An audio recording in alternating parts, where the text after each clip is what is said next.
Morning students, मैं मनिंदर पालकोर आपकी हिंदी अध्यापिका और आज मैं आपको अगला चैप्टर करवाने जा रही हूँ। वह देश कौन सा है। इस कविता के कवि श्री राम नरेश त्रिपाठी जी हैं और इस कविता के माध्यम से कवि हमें देश की प्राकृतिक सौंदर्य और देश की संस्कृति, परंपरा और मानव मूल्यों से अवगत करवा रहे हैं। आइए देखिए इस कविता को। मनमोहनी प्रकृति की जो गोद में बसा है, सुख स्वर्ग सा जहाँ है, वह देश कौन सा है।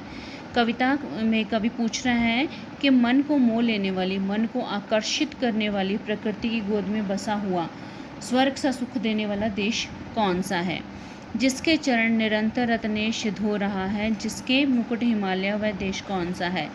निरंतर लगातार रत्नेश समुद्र, जिसके मुकुट हिमालय, वह देश कौन सा है। आगे कवि पूछ रहे हैं कि समुद्र जिसके चरण पखार रहा है, हिमालय जिसके मस्तक पर मुकुट की तरह सुशोभित है, वह देश कौन सा है। नदियाँ जहाँ सुधा की धारा बहा रही हैं, सींचा हुआ सलोना, वह देश कौन सा है। आगे कभी पूछ रहे हैं कि जहाँ की नदियाँ अमृत की धाराएं बहा रही हैं और उन धाराओं से ही देश की धरती सींची जा रही है, वह देश कौन सा है। जिसके बड़े रसीले फल कंद अनाज मेवे सब आंगन सजे हैं, वह देश कौन सा है। आगे कभी पूछ रहे हैं इस देश की धरती का आंगन रसीले फलों कंद मेवों से भरा पड़ा है, आखिर वह देश कौन सा है। एक बार फिर से हम इसको देख लेते हैं कि कवि इसमें क्या पूछ रहे हैं कि सुंदर प्रकृति की गोद में स्वर्ग सा सुख देने वाला देश कौन सा है।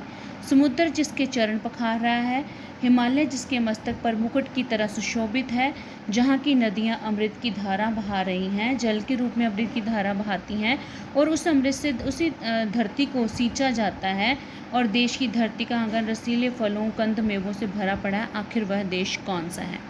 आगे देखिए, जिसके सुगंध वाले सुंदर प्रसून प्यारे दिन रात हंस रहे हैं, वह देश कौन सा है।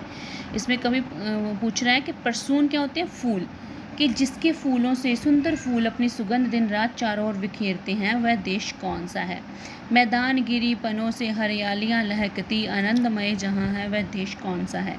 आगे कवि पूछ रहे हैं कि जिस देश के मैदान, पहाड़, वन और जंगल, वनों से भाव है जंगल, गिरी से भाव है पहाड़, हरियालियों से भरी हुई झूमती हैं, जहाँ आनंद बसा हुआ है, वह देश कौन सा है।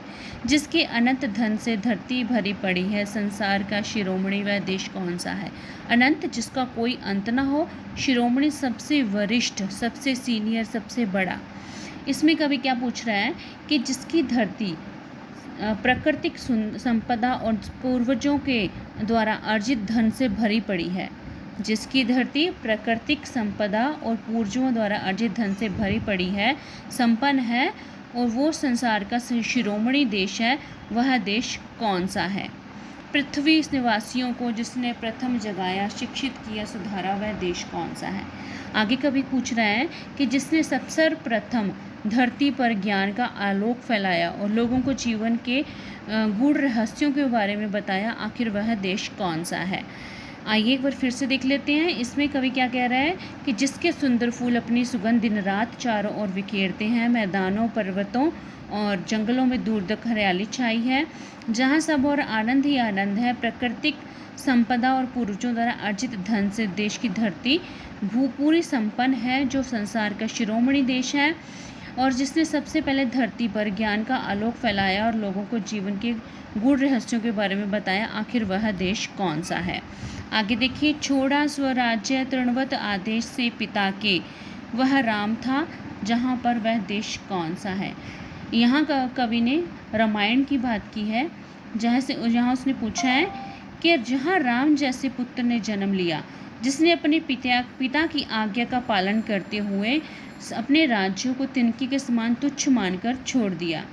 लक्ष्मण निस्वार्थ शुद्ध प्रेमी भाई भले जहाँ थे, लक्ष्मण भरत श्रीके, वह देश कौन सा था। आगे वो पूछ रहा है कि लक्ष्मण भरत श्रीके, लक्ष्मण और भरत जैसे जहाँ भाई हुए हैं, जिन्होंने जन्म लिया है, जहाँ उन्होंने अपना भाई के साथ प्रेम को सर्वोपरि रखा है, ऐसे लोगों ने जहाँ जन्म लिया, वह देश कौन सा है। निष्पक्ष न्यायकारी जन जो पढ़े लिखे हैं, वे सब बता सकेंगे, वह देश कौन सा है। वह उन लोगों से पूछ रहा है जो पढ़े लिखे हैं, निष्पक्ष हैं, ज्ञान से परिपूर्ण हैं, उन लोगों जो न्याय पर भरोसा करते हैं। कवि उन लोगों से पूछ रहा है कि क्या वो बता सकते हैं कि वह देश कौन सा है। 40 कोट भाई सेवक सपूत, जिसके भारत सिवाय दूजा वह देश कौन सा है? 40 कोट करोड़, कोट से भाव क्या है? करोड़। भाई सेवक सपूत जिसके, कि ऐसा देश जिसके 40 करोड़ लोग एक दूसरे से मिलजुल कर रहते हैं, एक दूसरे से निस्वार्थ भाव से सेवा करते हैं, ऐसा देश आखिर भारत के सिवा दूसरा कौन सा हो सकता है? उम्मीद है कि आपको ये कविता समझ आ गई होगी। इसको ध्यान से पढ़िए और इसके शब्दार्थों को याद करिए। धन्यवाद।